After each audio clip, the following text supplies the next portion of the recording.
What's up, guys? My name is Bart. This is a new web series called Funny Business Stories to Laugh At. Now, there's a huge reason for this, and I'll be clear about it. A lot of times, new CEOs, existing CEOs, they're really afraid to screw up. They're nervous as can be about screwing up. So the goal of this web series is to highlight very famous, well-known, very successful business people and talk about some of their screw-ups in a funny way, to give some funny stories. Now, I found all these stories on the web, so it's not like I have some inside information, but I think you'll get a kick out of it. All right, just to let you know, I am broadcasting here from wonderful Washington, D.C. in my condo on the third floor of a nondescript building on a nondescript road in Capitol Hill. All right. Anyway, I gotta tell you a really funny story. Actually, see this cup? This is a Stoli cup, right? They're kind of cool. You see them in bars. They're copper, although I don't really think this one's copper at all. I think it's shitty paint, copper paint or whatever. But I've always wanted one of these cups, right? And the bars have them, but no one else does. And they're almost like these magical cups that only bars get. Or you buy them online for some ridiculous amount of money. So I'm walking to a liquor store in my neighborhood about 3 weeks ago, right? And here sits this beautiful Stoli cup in the glass, because here in DC, most of the liquor stores have these big glass walls like a bank that you have to order through the glass with a little rotating turnstile that you put your credit card in, and they send out your product once you purchase it and your credit card successfully goes through or your cash isn't fake. And I asked the guy, I was like, are those for sale? I'd love to get one. And he said, yeah, they're for sale. I'm expecting him to give some crazy price, right? 10 or 15, 20 bucks a piece. And so I kind of held my breath when I asked him how much. To my surprise, he says, oh, we have cases back here. They're 2 in a box. I'll sell you a box for $2. So I was like, absolutely, great. So I bought 6 boxes, right? Great deal. 6 boxes, cost me $12 plus, some tax, 10% or whatever tax. But I ended up getting 12 of these really cool cups, which this is not really vodka, by the way. This is, I don't know if you can see in there, this is just tea. It's raining everywhere today on the East Coast, including Washington, D.C., and it's chilly. So I was a little cold. I put on a sweater. My little Mr. Rogers gear, I guess you could say. But anyway, so I go back a few days later. I go home. I show my girlfriend. I'm like, hey, check out these mugs I got. They're awesome. I use them for coffee, all kinds of stuff. I had a party a few weeks ago. We used them for that. Made Moscow mules with them, the whole nine. And so I go back about a week later. I was like, hey, I'd love to get some more of those mugs. All my friends were asking. They're like, hey, can you get me some? Can you get me some? And I sold some of these mugs to my friends for like $2 a piece, right? So I needed more. So I go back, and the guy behind the counter is like, man, he's like, I was not supposed to sell you those. I'm in big trouble. Those were promotional from Stoli, and the ones that we don't use, we have to send back. However, moral of the story is, the guy didn't know what the hell he was selling, so I got a great deal on these Stoli fake copper mugs. So that being said, today's story is about Steve Jobs. Before we get started, I do have a sponsor. I need to get through this. I'll get through as quickly and painlessly as possible, I promise. However, I think it's something you might need, and that's why we're going to talk about it briefly for the next 30 seconds on this web series. Okay, I'm going to read it because I want to make sure I don't screw this up. Today's sponsor is ScoutPuppy.com. ScoutPuppy.com is a fast-growing leader in small local business advertising. It combines technology like Yelp, Google Search, Groupon, Living Social, and YouTube all in one site. No more managing your business by multiple sites. ScoutPuppy.com is an all-in-one site. Plus, it's made its technology better. You can control your reviews, delete up to 6 a year, and control who sees them. You keep 100% of your daily deal traffic without having to split any of your earnings with the daily deal host, like Groupon and Living Social, where you're split 50-50 split. Okay, ScoutPuppy.com already gets thousands of hits per day, so you get tons of traffic to begin with. Local traffic too. Okay, this is localized to cities and towns and even neighborhoods. You can upload videos and coupons on your page. You can add photographs. You can add a whole bunch of stuff on the site. I've been to it and saw it myself. They also write blogs for you, so when you sign up, you automatically get a blog written for you with content-rich keywords that link back to your website. Put it on their website. And they do this every 90 days that you're a member. Plus, you get a lot more. The benefits here are endless. It's a great, great platform to use if you own any small business. It's a necessity. Gets rid of having to go to 5 or 6 sites to manage your business, and even then not managing it. Because let's be direct. Yelp is not there for you. Groupon's not there for you. They're there for them and the customer. This business, scalppuppy.com, this platform is actually there for the business owner. All right. Go to scalppuppy.com/getting started and use code 100OFF to get your first month free. You can also cancel at any time. So there's no obligation. There's no contract. The only thing you lose here are customers if you don't sign up for scalppuppy.com/getting started. Get started now and put your business in the fast lane. Guys, I truly believe in this company, and I think it's something you should take a look at if you own a business. Get signed up, move forward with it. I think it's like $39 a month after the first free month. And if you don't like it after 30 days of trying it out, cancel the dang on thing. There's no obligation. Plus, they give you this really cool sticker that you can place on your business. So this is like it's almost like a Yelp reverb, a Yelp that's there for you and not every customer. All right, keep that in mind. Now let's get started on these cool stories. I have a couple for you. All right, the first one we're going to start off for is called "The Emperor's New Clothes." Now this is leading up to Steve Jobs. Obviously, we've got some good Steve Jobs stuff for you, but I'm going to read you this first because these two stories, starter stories, intro stories, are hilarious.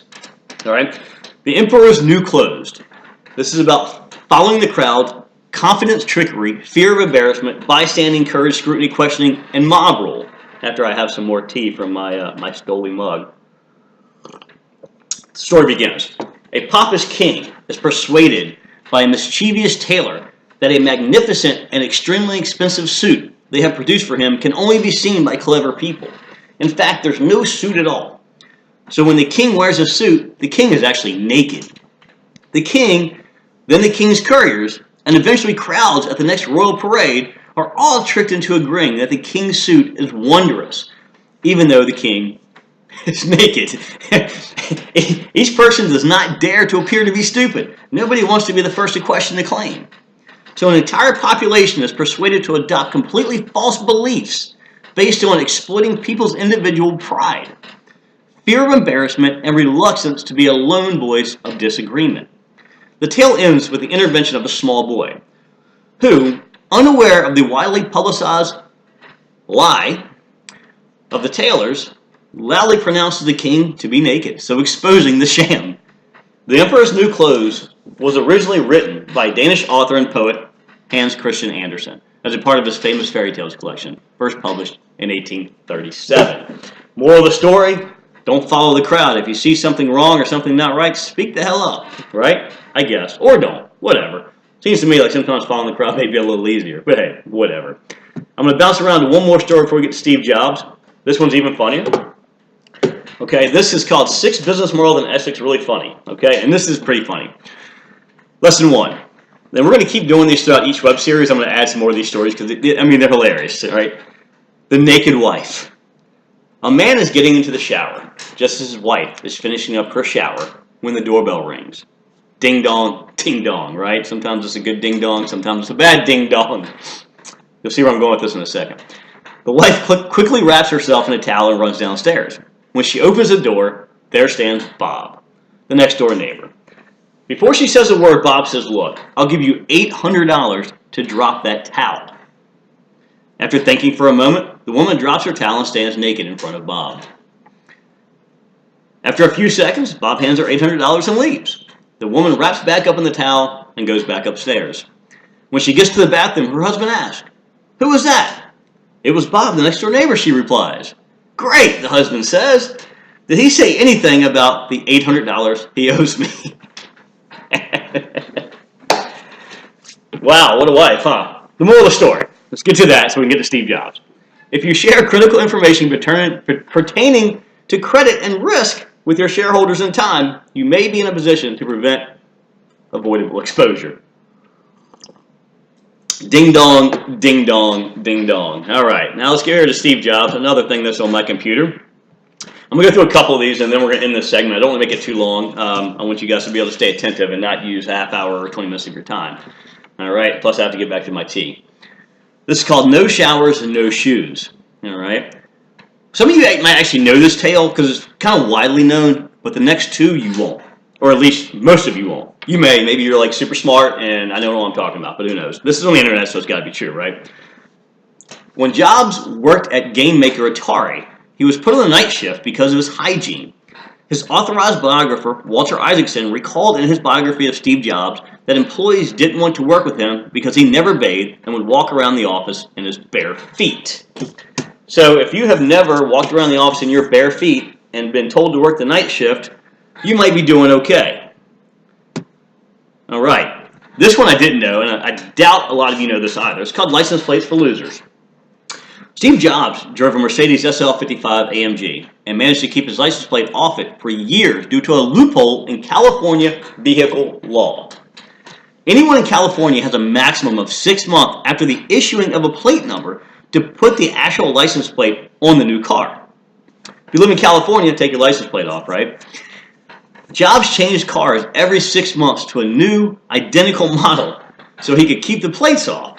No real reason for this has ever been revealed other than Jobs' desire to live in the thinking different motto. So I'm not sure about that really. I mean, I think it's kind of cool. I'm surprised California hasn't changed that law yet. And I wonder how many other states. I wonder if Washington, D.C. has it. I don't know that anyone who can buy a brand new Mercedes SL55 AMG every 6 months. But if you're able to do that, or even a Camry, right? Do a Camry. Camry's a Camry. Nice car. All right. However, still kind of a clever thing to do, right? The chairman's special parking lot. Speaking of his Benz, Jobs also routinely parked in the handicapped parking spot. Asshole move, right? I think so. Apple veteran Andy Hertzfield wrote on his website Folklore, he seemed to think the blue wheelchair symbol meant it was reserved for the chairman, not the handicapped person. Now, I don't know if that's truly. I think Steve Jobs was one of these guys who was too smart for his own good, and so smart that other people were dumb trying to think he was dumb, if that makes any sense to you. Jobs allegedly parked there in order to discourage disgruntled employees from keying his car, but it often resulted in unknown parties retaliating anyway, according to Hertzfield. To his credit, Jobs probably did need access to the handicapped spot the last few years when his health was rapidly declining, but he should have gotten a permit to do so. So far, Steve Jobs bought a new car every 6 months just so he didn't have to have a license plate on his car. So I'm sure he had to get pulled over for that. He had to. And he would park that car with no license plate in a handicapped parking spot. All right, we'll do one more of these. Actually, I'm going to do two more because this one's kind of short, but it's really fun. Toilet time. One of Jobs' go-to stress relievers during Apple's early days was to soak his bare feet in company toilets, according to his biography. So he gets in his Mercedes-Benz with no license plate, the one he changed out every 6 months. He goes and parks in a handicapped parking spot, walks into his building, puts his feet in the commode. This guy was a genius, by the way. Genius. Pretty cool, huh? Pretty cool to know someone intimately enough to realize he's not perfect, I think is what I should say. All right. This is the last one for this segment, but we'll start back up in the day and go through another segment. Smelly Steve. Though Jobs dabbled in veganism, he was actually a pescatarian most of the time, meaning he would eat fish but no other types of meat. Jobs believed that a vegan lifestyle meant his body was flushed of mucus, and that subsequently, I wonder if that means that he never had a cold, he never sniffled, he never coughed, he never swallowed snot. I don't know. Well, I'm sure he did, because everyone swallows snot. I swallow snot. I'm sure you swallow snot too, but apparently Steve Jobs didn't swallow snot. It's like North Korea's leader, Kim Jong-un. They say he doesn't pee or poop. I'm not sure how accurate that is either. But anyway, let's get back to the story. It meant he was free from body odor, so he didn't need to wear deodorant or shower regularly. Unsurprisingly, coworkers said that was very, very wrong. Actually, the possible lack of complete proteins and meatless diets might impede the body's detoxification process, which could make him smell even more. Nutrition expert J.J. Virgin told NBC News, although the diminished mucus production levels could be true. So, that is my funny story, my funny several stories today on funny business stories to laugh at on this new web series. Don't forget our sponsor, ScoutPuppy.com. Go to scoutpuppy.com/getting started and check them out. Read about it, sign up for a month free and see how you like it. If you don't like it, just cancel the darn thing. I really think it's worth you guys looking at if you have a small business or medium-sized business and want real local traffic and want to deal with a company that deals with you guys and doesn't have his best interest in his profits or his competition. All right, and again, you get one of these cool stickers. All right, so check them out on the web. I am off for now. My name is Bart. I will see you next time on Funny Business Stories to Laugh At. Take care. Stay warm.